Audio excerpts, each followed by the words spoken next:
I want to tell you here that what the EACC is saying is manifestly false. And to demonstrate this, I have brought the actual act.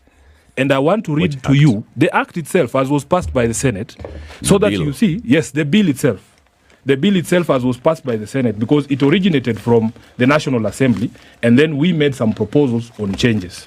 Now, if the EACC is saying that we have deleted all references to conflict of interest, and the bill is here before us, I want to show you, this is part 3 of the bill.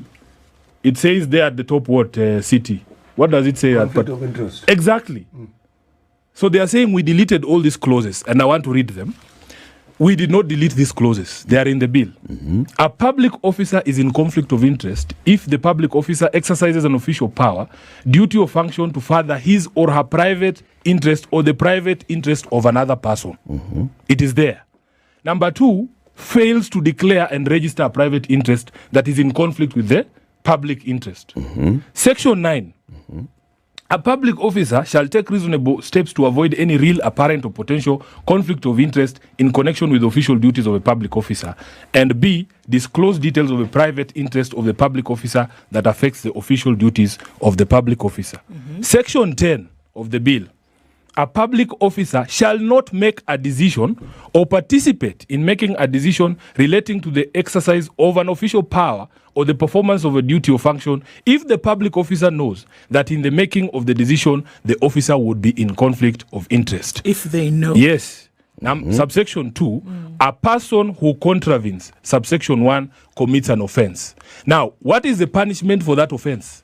If, for instance, I were to engage in this conflict of interest, it is a jail term of 10 years. The Senate did not, and I have brought to you both the bill as was passed, and then there is a schedule of amendments. The schedule of amendments by the Senate is here. If you look at this document, City, you will not see any place where the Senate has proposed to delete subsection 8, 9, and 10. So when the EACC puts out such a sensationalized statement claiming that the most tragic change is that the Senate has proposed to delete the offense of conflict of interest, they are lying. In other laws. They are lying. No. So let's go. Let's go to the other laws. Now, one of the things that I started by telling you is this. You want clarity in the law. You want clarity in the law because if a judge is sitting somewhere and there is a provision on conflict of interest, that provision must be clear so that there doesn't exist any other provision in any other law that would bring confusion. And I want to demonstrate this to you because I've printed out for you the various laws that speak about the same thing. And then to explain to you the reason why the Senate deleted the other clauses in the other bills to retain these ones that I've read for you because you want clarity and you want to remove ambiguity. Okay. Let me give you a clear example. I'll start with the Economic Crimes Act. Okay. There is Section 42. Yep. Are you with me? Section 42 of the Anti-Corruption and Economic Crimes Act. Anti-Corruption and Economic Crimes Act is titled, again, Conflicts of Interest. Okay. It is here. You know? So if you look at the schedule of amendments from the Senate, you will see a clause saying, delete Section 42 of the Anti-Corruption and Economic Crimes Act. Why are we doing that? Because there is already now provision within the bill that we are dealing with on the question of conflict of interest. I will give you another example. You go to... What does Section 42 of the Anti-Corruption and Economic Crimes Act? I will read it. It is here. Have you copied what is in that law that was passed by Parliament into this law? I will read it so that you understand why there's no need to copy it. Okay. You are dealing with a concept of conflict of interest, right? It is not that you have to copy word for word what it says, because if I read to you this, and then you juxtapose with what I have read to you in the conflict of interest bill, you can then have a conversation with me on whether which of those two provisions of law is actually stronger or more captures the spirit and letter of Chapter 6 of the Constitution. So this is what it says. If an agent, it is talking about an agent. If an agent has a direct or indirect private interest in a decision that his principal is to make, the agent is guilty of an offense. You understand? Translate this is talking about legalese? Yes, it is talking about a relationship of principal and agent. The bill that we have provided for is applicable to all instances where, as a person, as an individual in a position to influence anything, you are being told you cannot do that. It is criminal. So the provision that I have read to you under the current bill is actually wider in application than this one that is limited to the relationship between an agent and a principal. It's a legal complex. Who's an agent and a principal? I don't know which the best example. I don't know which the best example is. A public officer and a public entity. No. And a business. In fact, the relationship of an agent and a principal is a private relationship. Yeah, that's it's not a public relationship. I want to understand in the context of fighting conflict of interest in the public sector. Yes. By public officers. Correct. How would you put in? That's why I'm saying. Who's the principal and who's the agent? That's why I'm saying. That's why the Senate proposed to delete this. Why? Because it has no relationship with the public sector challenges that we are facing. Because if you look at, and I wanted you to compare the language in the bill that we passed and this language. This language is very narrow. It specifies a relationship of agent and principal. This one starts by saying a public officer is in conflict of interest. This section 42 of the current Economic Crimes Act has no reference to public officer. Let's go other parts of section 42. So hii tumesema, for instance, delete 42 of this. And the reason why we are doing that is because it has been provided for here, right? Okay. Now, there is another... Was that the only aspect of section 42? No, it's an example. Yes. The entirety of the law is here. So section 42 was only what you've read? Correct. No. I can read it all. Please. Latif, I have built my career on integrity. I will not come here and lie, Please. And this is the reason I printed this law, and this law is accessible to you on your very fabulous computers there. If you go to kenyalaw.org, so that you don't, if you don't believe my document, you can check on yours. Read section so 42. Let me read all of it. If an agent has a direct or indirect private interest in a decision that his principal is to make, the agent is guilty of an offense if the agent knows or has reason to believe that the principal is unaware of the interest and the agent fails to disclose the interest, and the agent votes or participates in the proceedings of his principal in relation to the decision. Number 2, a private body may authorize its agent to vote or participate in proceedings of a private body, and the voting or participation of an agent so authorized is not a contravention of subsection 1.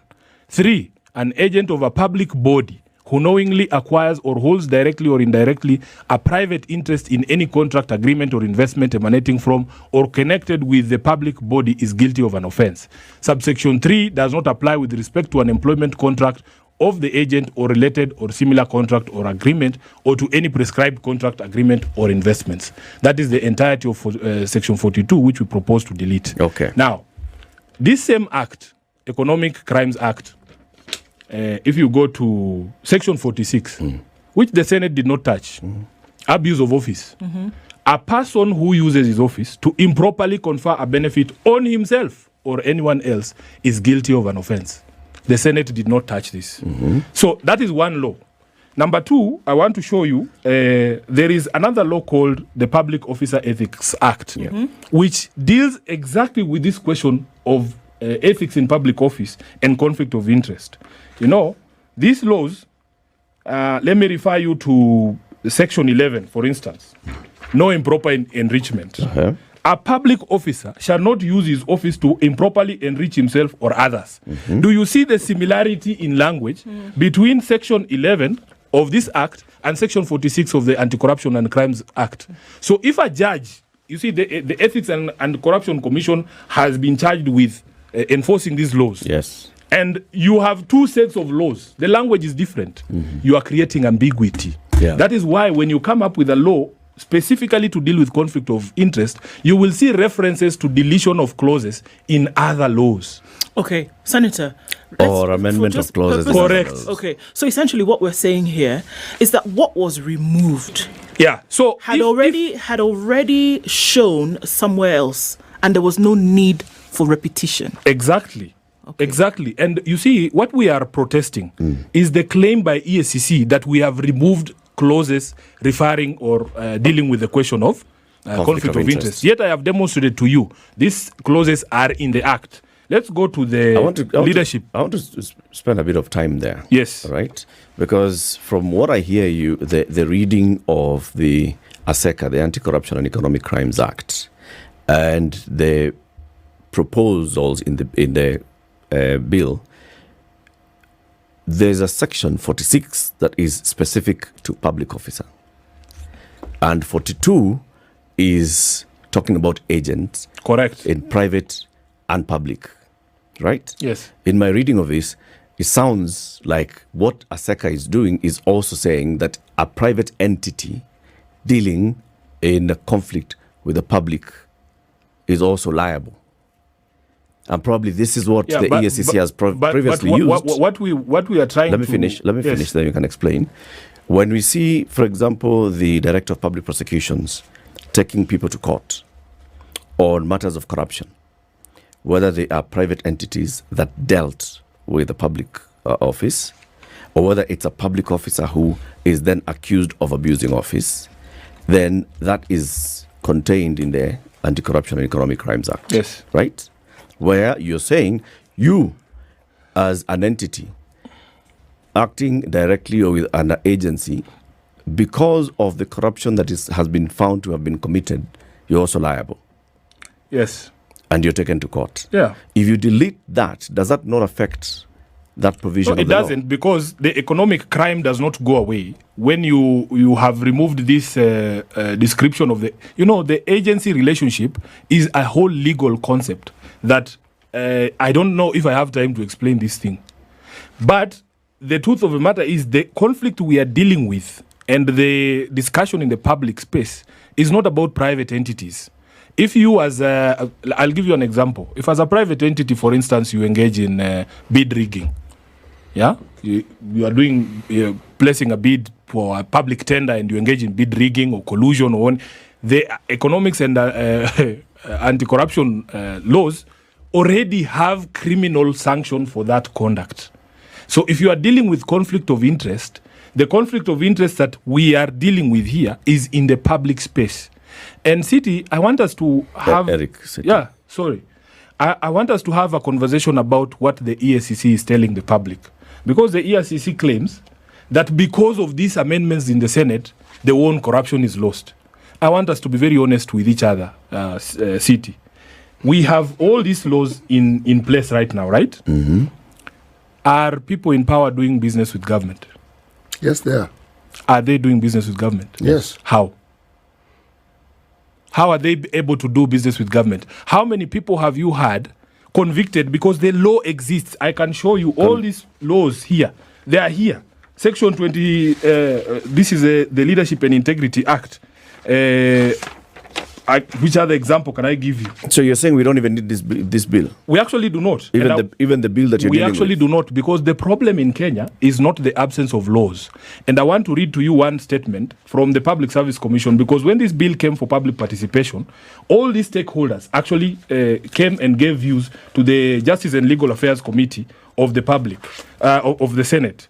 I want to read you the last statement from, this is the submission, a memorandum of the Public Service Commission on the Conflict of Interest Bill 2023 to the Senate Standing Committee on Legal Affairs and Human Rights. There's a paragraph there that says conclusion. The Commission reiterates, as it did before the National Assembly, that it is more practical to amend the existing legislation and address any identified gaps, as opposed to enacting a new law which merely replicates what already exists. And this has also been our position. The truth is, even with the existing laws, what the EACC should be telling us is we need to tighten here or tighten there so that we are able to better implement some of these things. That's what I'm saying. This is what we are trying to do. That's not what you This did. is what we're trying to do. What you've gone ahead if we are actually, just a minute, by the number Eric, of amendments that you've made, yes, you have written the law. This is what we need to understand. If you're buying the idea of we do not need a new law, just a minute. Why amend that law? Why pass the bill in the first place? That's what we are saying. If you just listen to what the PSC is telling the Senate, yes, that we should avoid replicating what already exists. So if you see the memorandum of amendments, I wish really Eric, you would listen to what I'm telling you. When you see all these deletions of other places, of laws in other places, or deletion of clauses in the act itself, I'll give you the best example on this question of wealth declaration. There is another claim by EACC that we have now said we will no longer be declaring our wealth. You know, it is a false claim. It is demonstrably false. So in the bill itself, there is a section that was proposed to deal with declaration of wealth. So that is from clauses 31, 31A, 31B of the bill. Now, this is the bill again. Where is the bill? It's under there. Yes, this is the bill. So if you see the clauses that we deleted, this is starting from clause 30, is on compliance measures. This is the reporting, the declaration of assets and liabilities for all public officers. And I want to take you to the Public Officer Ethics Act. It has a more elaborate procedure of declaration of wealth by all of us, including the forms to be used. So for us, we are saying, why are you duplicating? And in fact, you're bringing in inferior provisions to already existing laws. So why don't we retain the existing laws? That is all we are doing, my brother Eric. So I want to be very categorical here that it is okay to have a discourse, but we must be factual with the discourse that we are engaging in. For you to go and sensationalize things, because some of us, our history is known. My legislative history is known. Every single time I have stood up to do what is right. Latif, you know that as SG of ODM, I am very, very familiar with the position of the coalition and my party on some of these things. It was a stated position of the Azimio coalition during the campaigns. It is in our manifesto that, in fact, if we were to form government, none of us, no public officer would do business with government. So there is no way Sifuna, as SG of ODM, would go and do that. So what we have done as Senate, we have invited the EACC. We are going to invite them at the end of the motion that is before the Senate now discussing the question of the state of the nation, to come and have a conversation with us if, in fact, we can be persuaded that there is need for all of these laws to exist, all these duplicitous laws to exist, then we will be convinced or persuaded. Eric, are we going to a break? Yes, we are. Okay.